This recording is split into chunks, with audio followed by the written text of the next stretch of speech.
high atop the pastoral center of the Diocese of Camden, you're listening to Talking Catholic. Welcome back to another episode of Talking Catholic. It's Kari Janice here, and I'm with my very good friend, Mike Walsh.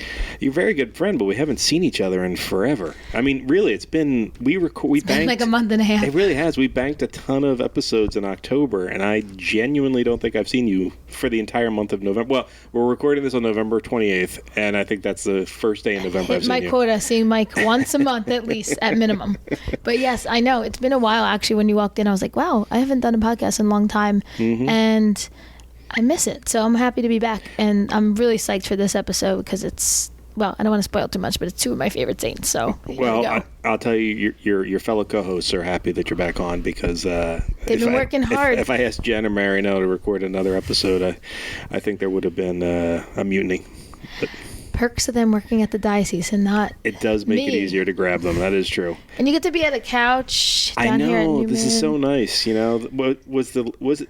I was thinking, okay, the last time we were here was for Paul J. Kim, and he did the entire episode laying down on a couch. He did. God bless him. And there have been many other students laying down on these couches since then. Yeah. Because we are about to hit finals here at Rowan. I will say I was here in August, and everything looked a lot cleaner back then. I believe your students have really taken a liking to the facilities.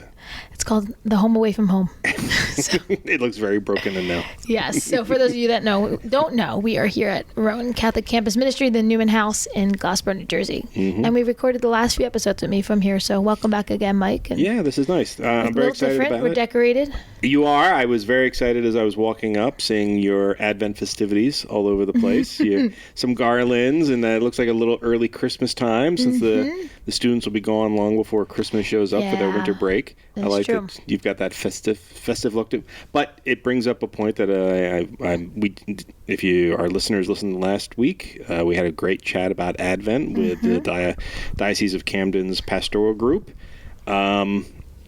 But you and I have had many an episode, an Advent episode. I was listening to the beginning, I was like, I usually do the Advent episode. I was a little, but I was happy to hear some new voices on it. It was really good. It was the first time we did one without a priest. And just to get a different perspective on it, because all of the people we had on were our chief evangelizers, lay evangelizers in the diocese.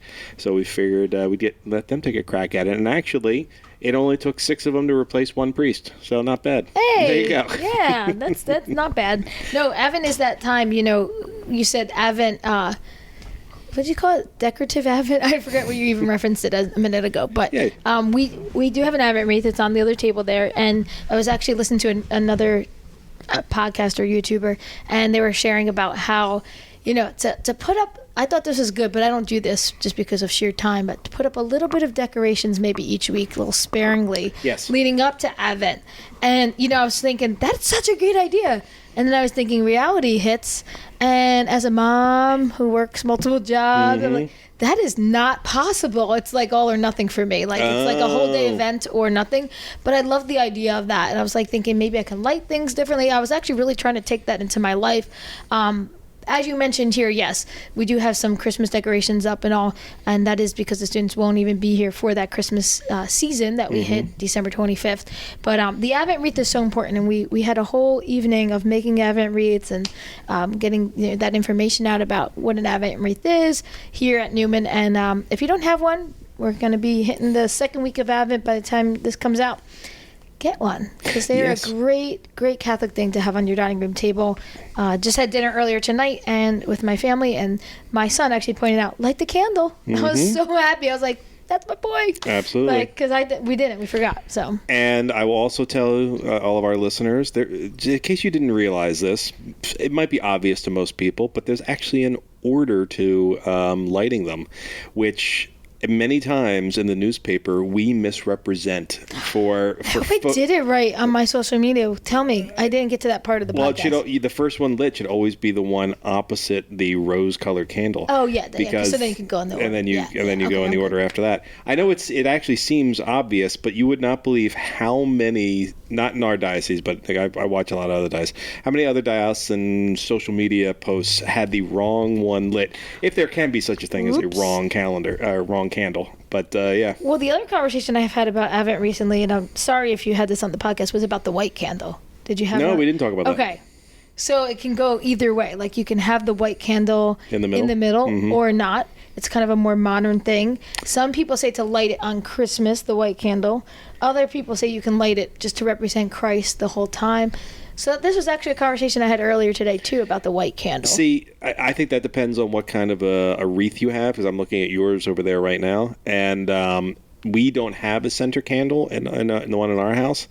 And so what we do is once Advent is over, we take all the purple and rose-colored ones out, and we replace them with the white ones. And that's kind of nice, too. That's what we keep the wreath going through Christmas. It goes from being an Advent wreath to a Christmas wreath. And it can go even all the way to the presentation of our Lord. You could. February 2nd. Keep that lit all the way. Quite frankly, if you really wanted to do it, throw some green ones in there during ordinary time and another grouping of purple ones. Year-round. You can keep them there all the time. That's like those people that do with their Christmas tree. They like change it for like snowflakes, then it's hearts for Valentine's Day. I used to make fun of people Patrick's who did Day. that. And now I have to say, I think they're onto something. Easter eggs. I like that.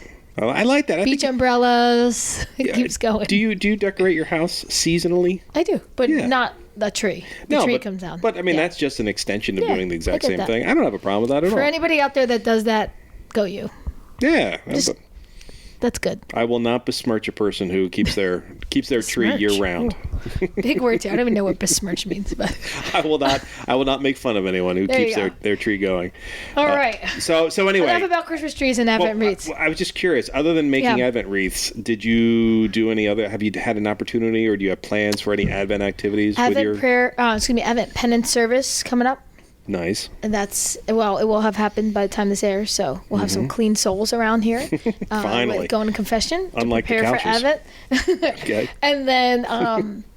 And then because of the way finals fall with the end of the semester, we really only have one more week to do our Christmas party, and then it's study week. So that's about it. We really are winding down. It's really crazy how quickly it goes, and we're here with a bunch of college students, and I'm sure they can attest to that. Well, crazy quickness of the semester. It certainly felt like that for me, even on the outside. I do have to encourage people, if you would like to be filled with goodness and joy, and if you don't get to spend a lot of time with young adults, please follow the Rowan Catholic Instagram page, because it is one of my favorite things to have breeze through my Instagram every day as I'm taking a look at things. Because you're very active on it. You really feature the students a lot, which is always joyful, and you're a very active Newman Center.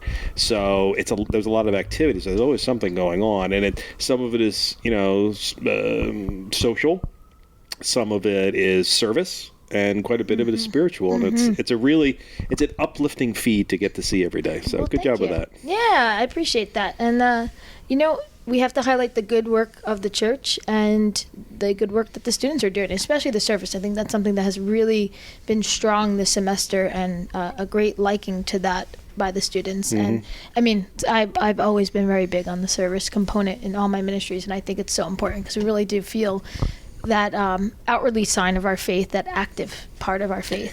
Well, I think corporal and spiritual works of mercy there. More corporal. I think what separates, I shouldn't say separates you from others, but what I really like is the balance. You balance it beautifully, because you really do have to be all of those elements, and particularly when you're working with college kids. And I think you do a great job of that, and I think the Instagram feed represents it. So well done. Well, thanks. Yeah, as Mike mentioned, we are on Instagram at Rowan Catholic. Kind of like Rowan Catholic, but, Roman, okay, I can't speak tonight. Roman Catholic, but instead it's Rowan, our college, ROWAN Catholic. Yes, okay. So check it out. Hope you got that right. If Sorry you're on the gram, check it out. It'll be in the show notes. It might be. I don't know. We'll see.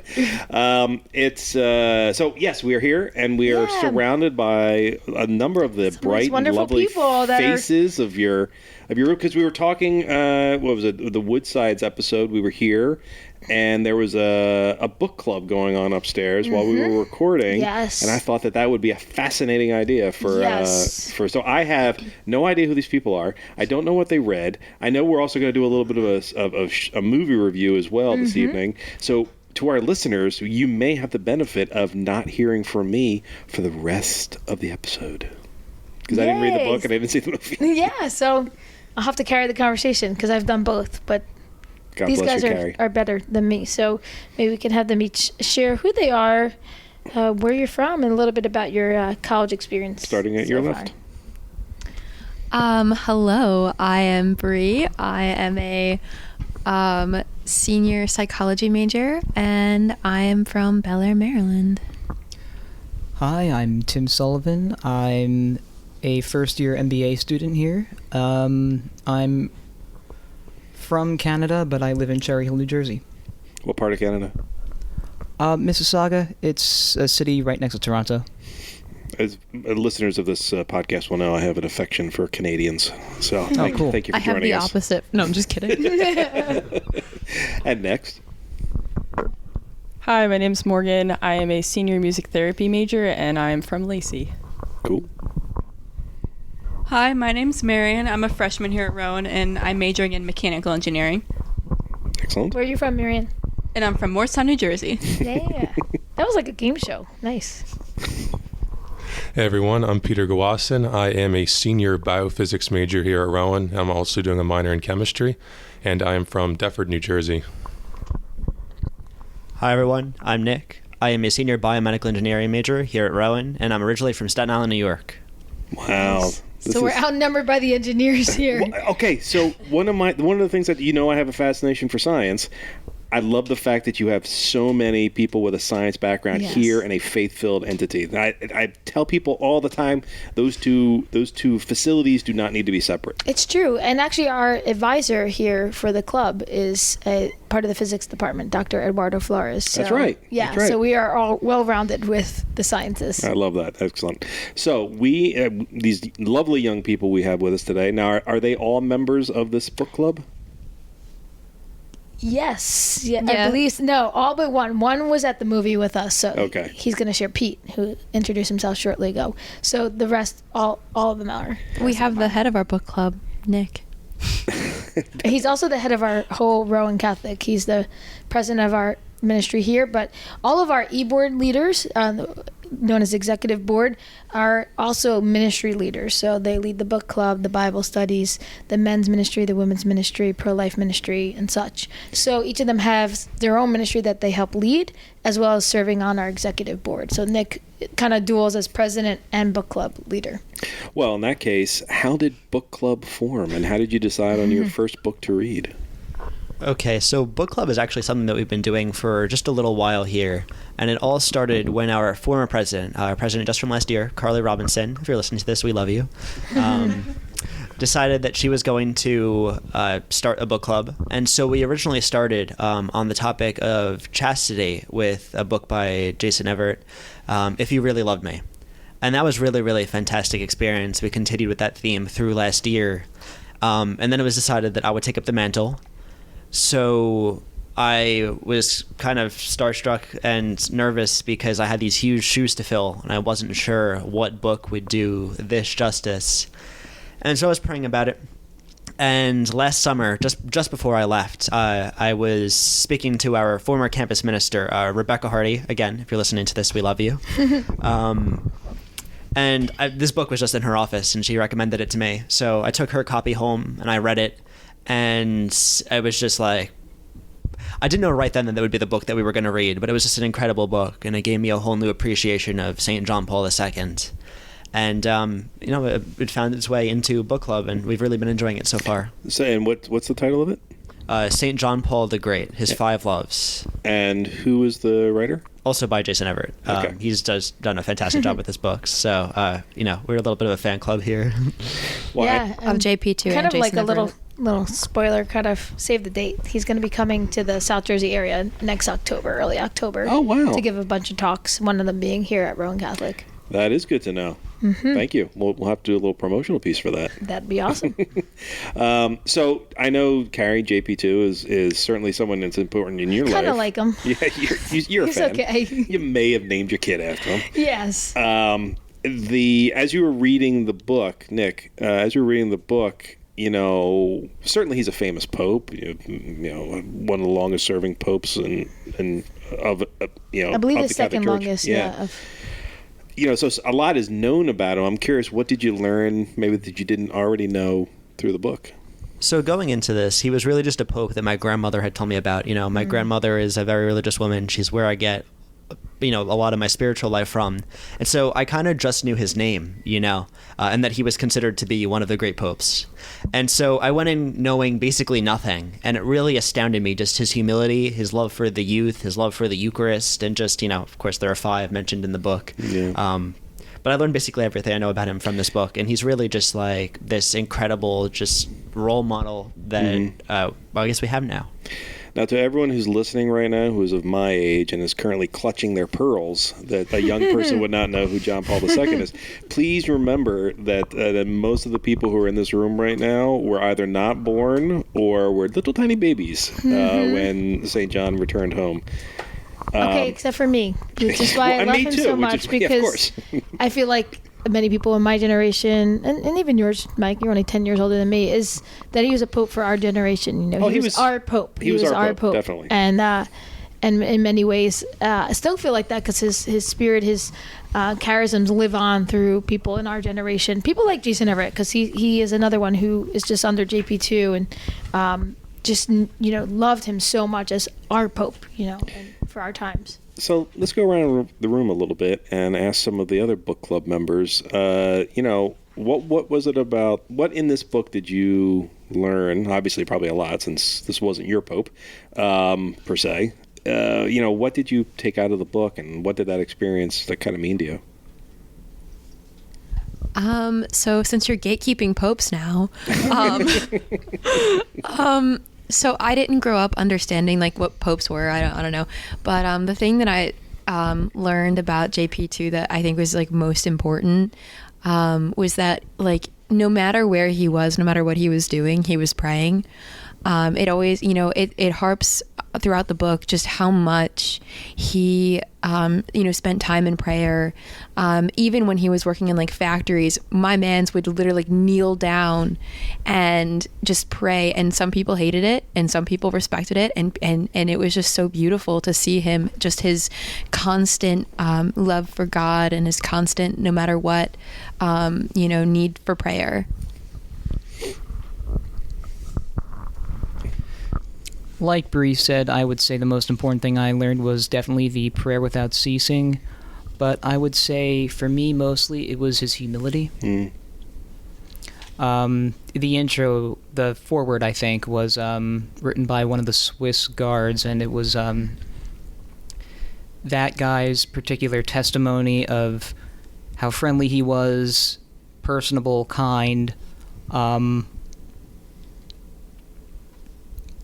and just the fact that he was so humble that it would, like, make the people around him humble. Yeah. So true.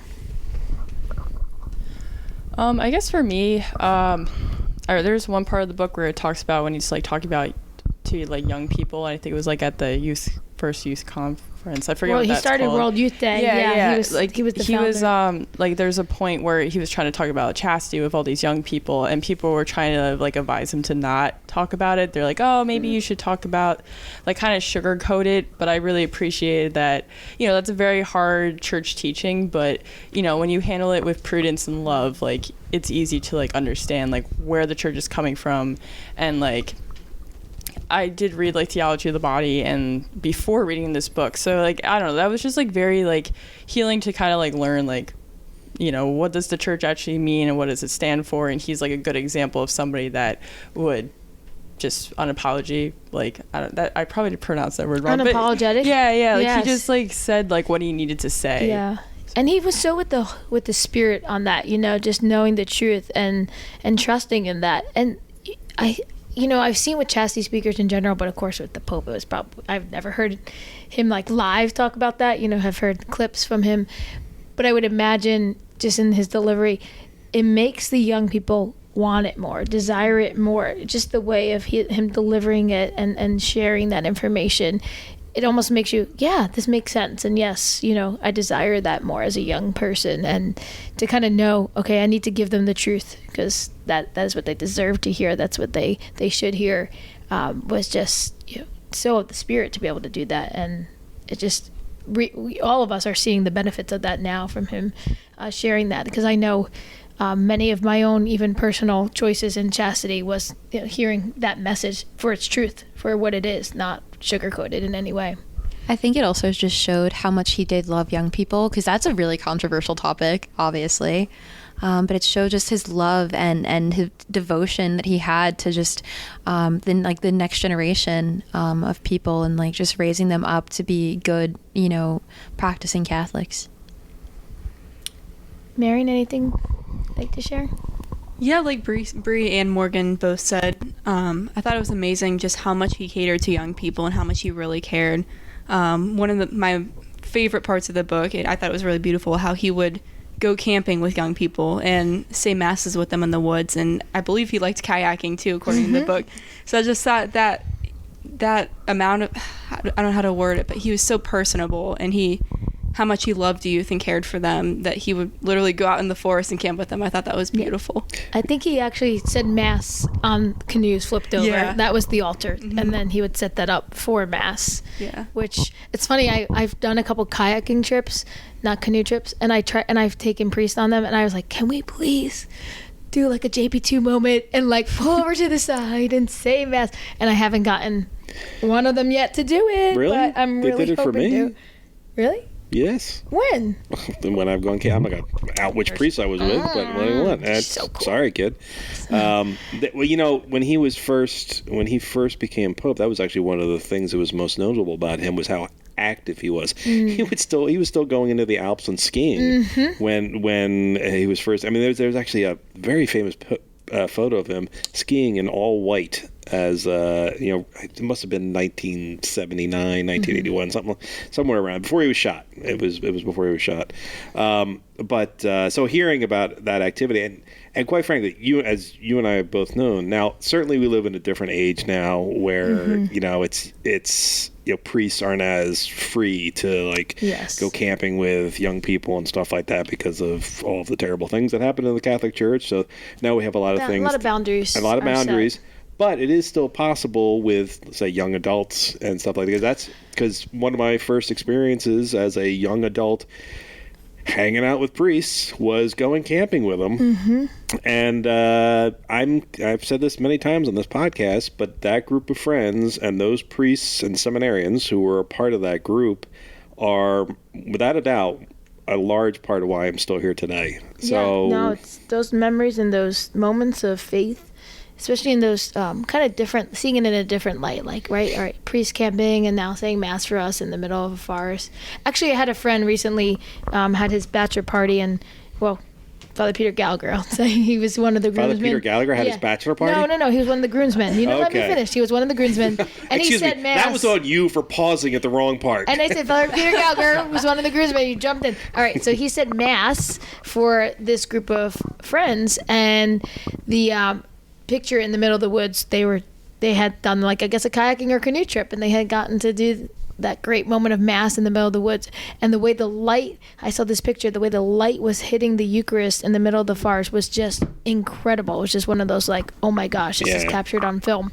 So yes, I guess it can be done. This was a group of his guy friends, of course, for his buddy who was getting married, not him, and who I happen to know. So that is it's just amazing, the beauty of our faith. And actually, Nick and I were just talking earlier today about planning a ski trip with the Rowan Catholic community. And yes, and I joked the first time we mentioned it, though, we're gonna all think of St. JP2 as we're skiing down the mountain, because that's who I always think of when I go skiing is him, because of those famous photos and memories of hearing about him ski with the young people and his love of skiing. I do. Our current Pope is getting older. He's mid 80s now, I think, a little maybe later in mid 80s, and I often think about when he returns home and who will replace him. And there's a part of me that does hope that it might be a Pope on the younger side that could be active like that. Our last three. Pope John Paul II became aged, obviously, but Pope Benedict was older, and Pope Francis has been older, and I think that is something to be. Okay, so he is 85. Yeah, so I think that is something to be said for a pontiff, a nice youthful pontiff. That also means you're stuck with him for 50 years, so you got to be careful. Just a little bit of both. Also, the young spirit too, just constantly like JP2, like you were saying, like skiing and different stuff like that. His spirit for like the time that he began till, his death was just so jovial and so young. And like that, I think, is what spoke to the young people. And like when I read this, and I know when a few other of us read this, like that was just something that was so amazing. Like this man was, 80s and older and was like, yeah, let's go do this. And you should do this. Like, great dude. Yeah, and I feel that youthful air is kind of part of what makes you feel like I can be like this. This is something that I can achieve, Like it makes you, his happiness makes you want to be like him, And so I definitely feel that in every aspect, spiritual and getting better at skiing. So true.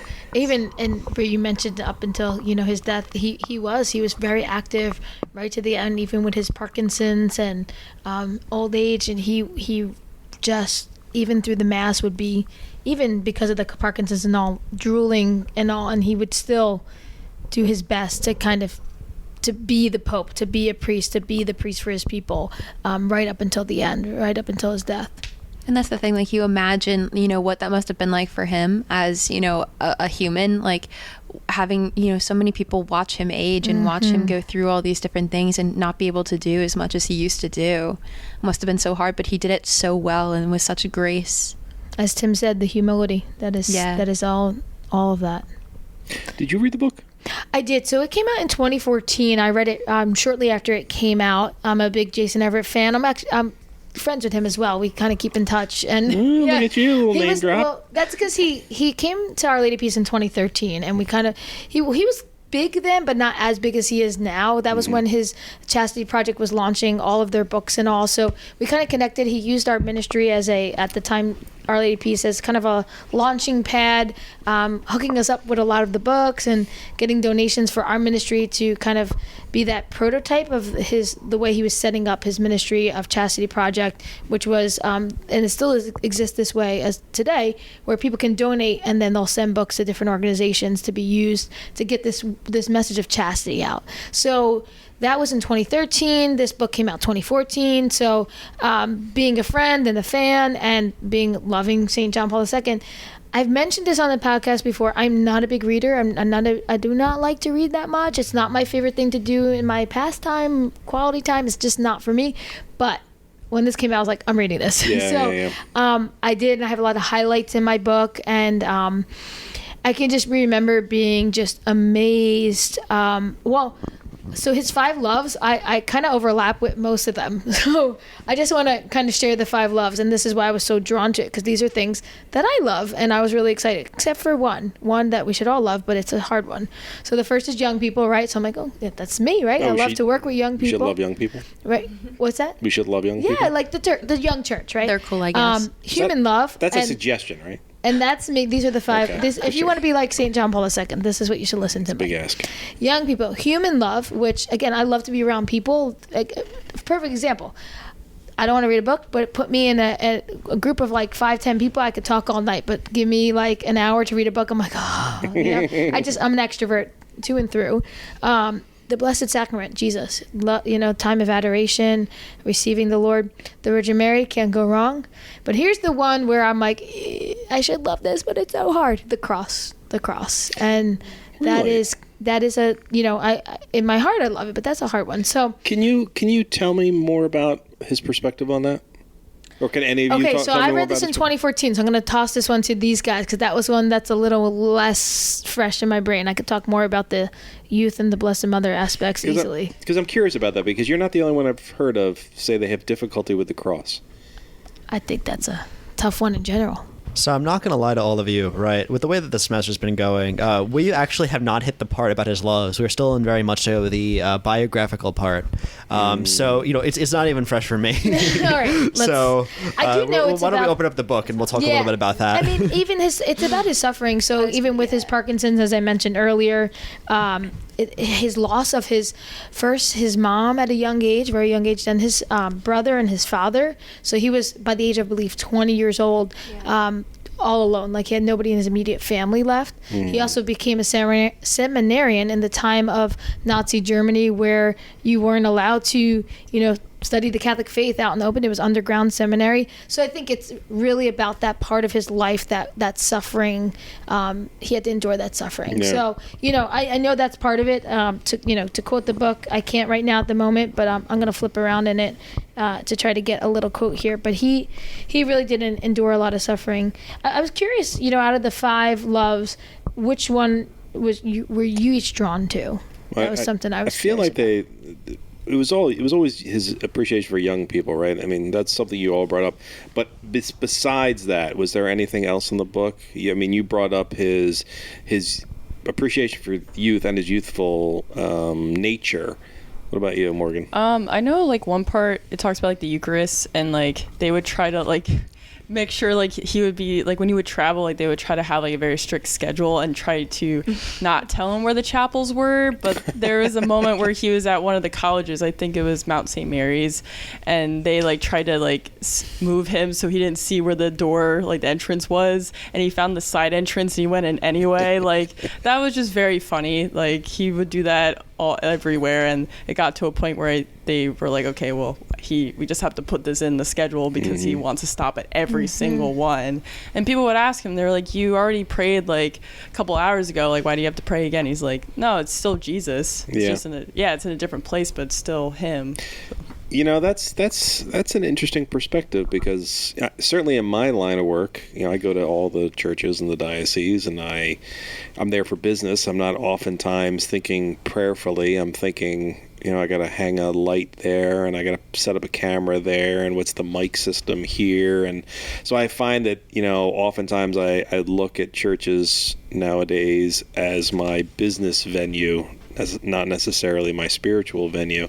So that's a nice little reminder that even when you're on the job, slow down and say a little prayer. That's the thing too. Like you said, he was also there for business. Obviously not hanging up lights on cameras, but he was there to speak to priests and to, different groups of people. And he wasn't, didn't always have to be there to pray. Obviously, it's a good, example to set, but he didn't have to do that. And people, I don't think, would have expected it, but he made it his goal, and not even, I guess not a goal, but he just did it. No matter where he went, he was always, again, I feel I think it said in the book, he was he was always praying. And that was something that was really big for him, to always be praying. So I feel for all of us, it's really good to when we go into a church, or even just wherever we are, because we are all the church technically, to just, always try to be praying in some way. What it really comes down to is his profound relationship with Christ and his Blessed Mother. Well, whereas prayer might be talking to someone on the phone, the Eucharist was very much of looking Christ in the face, and if you have the chance to do that, especially with someone that you love, which John Paul II very clearly did love Christ very much, you'll take that in a heartbeat. If you can be close to someone that you love, absolutely do it. And that's definitely something that we can all aspire to, you know what I mean? I know that sometimes it's hard for me to make, 10, 15 minutes of silent prayer a day, whereas this man would lay prostrate, as an older man, in front of the Eucharist for hours just to speak to the Lord. And that's something that's really, really just beautiful. That is absolutely wonderful. So a quick little excerpt on the cross here. There's a bunch of great things in this chapter, but one of them is quoting George Weigel, who's wrote Witness to Hope years ago on St. John Paul II. But it says, he survived an assassination attempt, redefines the Catholic Church's relationship with Judaism, invites Orthodox and Protestant Christians to help imagine a papacy that could serve the needs of all Christians, preaches to Muslim teenagers in a packed stadium in Casablanca, and describes marital intimacy as the icon of the interior life of the triune God. Okay, so he goes on just to say about all the amazing things that he has done in his time of... I just dropped the book. In his time of his papacy, and how, never ever talking about his suffering through that time, never using it, never wasting it, but always doing it for the good, to bring others closer to Christ. And when we look at Christ, when we look at him on the cross, that is the ultimate sign of our suffering, redemptive suffering. And Pope St. John Paul II always used that as a great example to us, and as his own example to the world on how he taught about that and preached on that. So I just think, we can learn so much from him in the way he carried his cross, for sure. But again, it's the one that is the hardest, I think, for all of us to kind of grasp, Well, you know what? You just gave us a good idea for a Lenten episode. Maybe we need to do an entire episode on the cross. I think that, and good one. Understanding how it relates to our lives on a daily basis. Yeah, I'm in for that one. Okay. Now we just have to find the person to give to talk to about it. Oh, we can get someone. I want to... So Kari has mentioned that she's not much of a reader, and I've talked on the podcast before that I'm not much of a reader. I can do tweets, and I can do Facebook posts, and I can do the occasional newspaper and magazine article. But when it comes to reading books, I'm very limited, and they tend to be, ironically, data or science heavy. So it's so nice to have all of you here today. So I've never been a part of a book club. I've actively avoided them, but I know a lot of people who are part of them. So I'm curious, what does being in you have to come together and discuss the book, right? Like that's part of it, right? So how does your book club operate? Yeah, absolutely. So the funny thing about book club is that actually a lot of our members don't read the book, right? He's not wrong. Cheats. What we do is that, I've read the book and I read it, and, the people that do basically help to lead the discussion. But we pick the main messages of it, whether it's a way that St. John Paul II lived or a topic out of, some of the books about chastity. And we really just try to relate it to our own lives. And, and then it comes to our own personal insights about the faith or about what was said, So even though some people may not have read the book, they still are very much so getting its content. And I think when we come together, again, with Christ, then I think that we even can elevate it, in our own way. We're our own little church here. Mm-hmm. Very true. And I having someone that, being someone that doesn't like to read, I would appreciate that. All the readers that read, just give me the highlights, give me the highlight reel from what you read in the chapters this week. So you want the Cliff Notes of Christianity. I want the Cliff Notes, okay. Yes. There you go. That has been the entirety of book club for the past 2 years. Hey, that's all good though. Yeah. You know what? And again, it's about that fellowship, that community, and getting at least, a little message to kind of feed on for the week. So that's always good. Now that I very much understand, because I think that's one, we've talked about it for years, how small group prayer and small group gatherings are in many ways the backbone of our faith, being able to come together and discuss these things. So it's good that even though I'm looking around to try and figure out who aren't the readers, and I have a pretty good feel for who they are as they're looking off in other directions right now. Okay, but we could talk about movies after this because we're running a little low on time. Well, we gotta, yes, we gotta make sure we transition to my other favorite thing. Okay, now movies, maybe some of our listeners as well. Unlike books, movies I can absorb nightly actually. So that is true. Why don't we make that move? Since one of our guests has been rather silent since he came in. In addition to book club, oftentimes you encourage people to go see movies about our faith, and there was a very famous one that came out this fall. So you want to tell us a little bit about that? Yeah. So your other favorite saint? Yes, I know. I was so excited for this podcast. I'm so excited about it now, talking about it. But so Saint Mother Teresa of Calcutta, she it was the 25th anniversary of her passing. How quickly does time fly? Yeah. And so this year on the Knights of Columbus put together, it's more of a documentary style of her life and people who knew her, people who worked with her, and those that the sisters that worked directly with her, and compiled this beautiful movie that got released in regular theaters, all over the country for just 2 days. It was October 3rd and October 4th, and then they did a re-release in November for I think one day, November 2nd I think it was, and buy tickets like a regular movie, get your popcorn, go in and learn a little bit more about Mother Teresa. And I knew a lot about her, but I was just sat there at that movie and I cried. It was beautiful, and it really just showed about her life. So we took a group of the students with us to go, because and anytime there's especially a Catholic movie, Christian, as well, but especially a Catholic movie, I always like to support that in the theaters, because that will keep them coming out in the theaters if people support them. And so we brought a block of tickets and of 10, and we took a bunch of the students, and we got to see it. So I believe Pete and Marian were part of that group. So maybe we'll start with each of you. Maybe Pete, since we didn't get to hear much from you because I know you're not part of book club, but you were at that movie. What your kind of overall thoughts were, maybe a favorite part of that movie that you were drawn to, something you liked about it. Okay, yeah. So, excuse me. I thought the movie was incredible. Obviously. Yeah, I thought the movie was incredible. Obviously, you said it was put together by the Knights of Columbus, and they do such awesome work. So it was amazing to see that. And so, like, favorite moments, I mean, for one, I feel like the movie can just be summed up in one Bible verse that they really focused on, which is Matthew 25, verse 40. And that's it's when Jesus said, whatever you did for the least of these brothers and sisters of mine, you did for me. Mm-hmm. So literally, however we live our lives and treat others, especially like the least of us, the poor, the disabled, the sick, like that is how we treat Jesus. That is how we treat Jesus, and he will remember that. One day when we come to him, he'll say, okay, you treated these people like this. So when we treat other people well with love, we're treating Jesus with love. But when we don't treat them well, then we're not treating Jesus well. And that that pretty much sums up the entire life of Mother Teresa, that Bible verse, and her just completely devoting her life to Jesus, to our Lord, to God. And it's so humbling that she literally just accepted whatever God wanted for her. She lived obviously a difficult life, but an incredibly fulfilling life. Like literally she did probably the best work that you could do, which is just taking care of other people, which is glorifying God to, its greatest potential.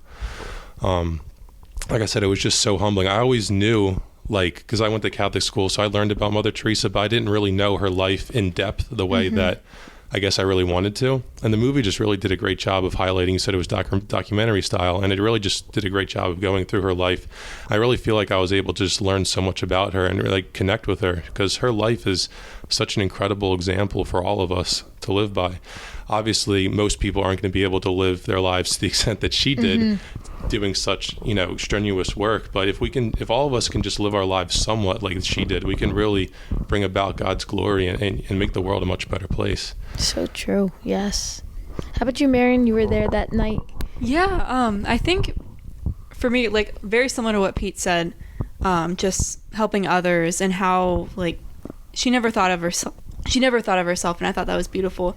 But the biggest thing that really struck me was her bravery, just how incredibly brave she was. So many small stories about her that were spoken about in the documentary. Just the first thing that struck me was just how brave she was. And again, I went into the movie not knowing a whole lot about Mother Teresa, and it did a really great job of just being a excellent introduction to Mother Teresa and her life, and really got me inspired to learn about her. But learning about, the biggest thing was the darkness that she faced. I think it was her whole life, but especially towards the end of her life, just how she faced that. And really nobody knew, except I believe it might have been another priest who was her spiritual director, but nobody knew. And she just went through that, and she always had a genuine smile on her face, and you could never tell that she was facing that darkness. And so that was just, that in its own is just so brave. She was so strong. But the other part of the movie that really struck me, one of my favorite stories about her, was she and the other sisters were in, I believe it was Chicago, and some of the sisters were outside and they were being shot at in a neighborhood, and they went to Mother Teresa and they said to her, we're in danger, these people are shooting at us, we can't go back out there. And she said to them, well, show me where these people are. And they were like, no, there's no way we're going back out there. And she said, show me where they are. So they went outside, people were pointing guns at them, and they went up to the door of the people, I believe it was a gang inside that were pointing guns at them. And she knocked on the door, and a man opened the door, and he said, what business do you have here? You don't have any business here. And she said, yes, I do. And he let her in, and I just thought that was just... And they stayed there. Yeah. And they were fine. Incredible. Yeah, just and I think he said that they, protected them. Yeah. In the end, from the violence, that protected the sisters. Yeah, but just her bravery, that inspires me every day. Even though, like I said, I didn't know much about her before the movie, but that movie was a kickstart to me wanting to learn more about her. And I go about my life almost every day, I think, like, especially in college. I mean, I'm sure all of you guys around me can relate to this, but like little things, like I'll face a homework assignment that's really hard, and I'll start going down the rabbit hole of, it's too hard, I can't do it, it's painful, I'm scared, I'm gonna get a terrible grade. Then I stop and I think, well, look what everything that Mother Teresa did. Like, just look at that. And that alone is just like, you know what? I need to stop complaining. I need to just do this because I'm so lucky and so fortunate for everything that I have. So true. Yeah, and Marian, you just... Oh, sorry, go ahead. No, I was just going to say, and that's just barely scratching the surface of how much she has affected me already ever since seeing that movie. I was going to say, you just encompass something that she really lived by, which is to do small things with great love. And she took that from Saint Therese. Saint Therese, Saint Therese was my confirmation saint. Okay, yeah. So you're encompassing that, like her whole spirituality in just those little moments of your everyday life, which is homework and the tasks that you have to handle, and each of us that looks differently for, but in such a beautiful way, taking on her spirit to applying it in your own life. And I think, and I think kind of circling back around to our original conversation about how much service and the balance around here, be trying to instill with this community, that service is such an important part. I think partially because of my love of Mother Teresa, that I just feel so called for us to have those experiences with the poor, with those in need, and then why we do that, because it is so important for us to understand, kind of going beyond ourselves and in the little ways in our everyday life, and then in the bigger ways in the community. So. Yes, I was so inspired as well. I concur with what both of you said. It kind of reignited my love for her, because you kind of could get stagnant, right? It's like a friendship. You're like, okay, like I know everything about them. We're in like a good place. But like really, I was like, no, I learned so much more. Me personally, one of the most exciting moments was in 2015. I was in Haiti, and I served in a community there of the Missionaries of Charity, a home for children. And there was one of the sisters there that I just connected with. Her name was Sister Francesca. And she was really a great intercessor, praying for me for a special intention to have my son, who, is now alive. We talked about him earlier, St. John. Oh my gosh, a little early. We were talking about St. John Paul II. John Paul, my son's name is John Paul. He is not a saint, and by no means. He's a child. He's 4.5. But Sister Francesca was praying for me during that time of trying to have him, and we really connected on that. We'd write letters back and forth, and she had just passed away. I think it was like early September. And she popped on the screen for an interview, and my heart just leaped a beat, like, Sister Francesca, like, because she, I had been thinking about her, and I heard she had passed away, and I was kind of sad, but like kind of happy because she's in heaven, most likely, God willing. And when she popped on the screen, my heart was just so filled. I was like, I saw her name pop up, and I was just so excited, and thought that was great that they had her, and they had a little area that I served in Haiti, like on the screen as well, like part of the interview. So I was really excited about that too. That was kind of brought it all around for me. Like, this is so cool. That's great. Yeah. The I can't say that I've seen. I mean, in my time, I've certainly seen plenty of Christian and Catholic movies, but they are in short supply. Do you have other ones that you recommend for people to watch? Since you have no books for them to read. Yeah. Well, anything by Jason Everett's good. Well, we know Father Stu. That was another great one. That was recent. And then the Fatima movie, that was really well done as well. That was streaming on Amazon for a while. That was another good one that I enjoyed. And then, I don't know. Does anybody else have any books or movies? I think, let's go around. You guys probably have some great ones too. I'm pretty sure there's that TV series, The Chosen. That one's very, very Christian. good. I enjoyed that one Christian, a lot. But really good. Yeah. And actually, that's coming out in the movies. Season 3, the first 2 or 3 episodes, I can't remember. I know at least 2 are being released in movie theater for good. The Chosen. Yeah, it's coming up. So that's another one. There's also the Padre Pio movie with Shia LaBeouf.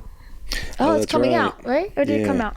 I'm not sure if it's out yet. I think it's coming out soon, yeah. But his interview with Bishop Barron, to want to get some insight to him and his conversion through that movie, is a great one. I would recommend that interview with him, because it is a lot about the movie, but about how his conversion was kind of because of that. Yeah. There's another movie. It was a movie that Andrew Garfield, I think it was Liam Neeson, where it was called It's called Silence.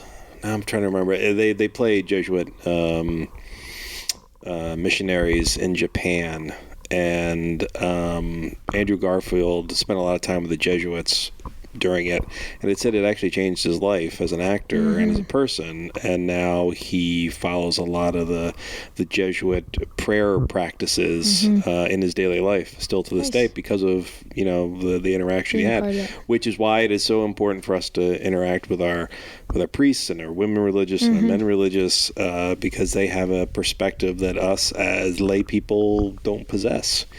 They're not any better than us, they're not any worse than us, but they have a perspective that we simply don't have in our lives, and it's good to listen to them, and why it's also so important for our clergy and our men and women religious to want to be a part of our lives. That's one of the great things about Mother Teresa. I mean, she was constantly going out. Constantly going out. And her sisters and the rest of the community still does that today. Yes, so that's very true. Any other books that you guys would like to recommend, Catholic books? So the one, I just had to look it up. It's The Prodigal Son by Henry Nouwen, and it's basically of the painting.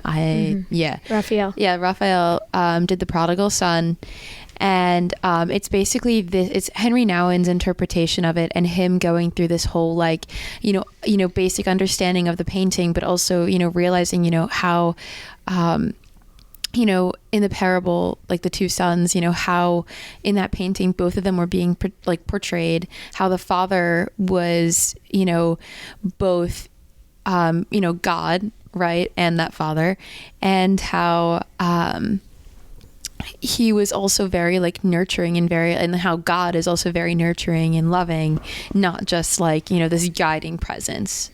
That was a really good one. That was actually one of my first, big Catholic books. That was actually before what is this one? The Five Loves. Also Crossing the Threshold of Hope. Also a really good book. We talked about that earlier. Also, I'm going to retract. It's Rembrandt, one of the R's. Rembrandt. Rembrandt. Yeah. Art history was 20 years ago for me. I'm like, yeah, I don't do paintings, so it's a very beautiful painting. Whether you read the book or not, definitely look at the painting and pray with it. Yes. It's a great painting. Very true. Very true.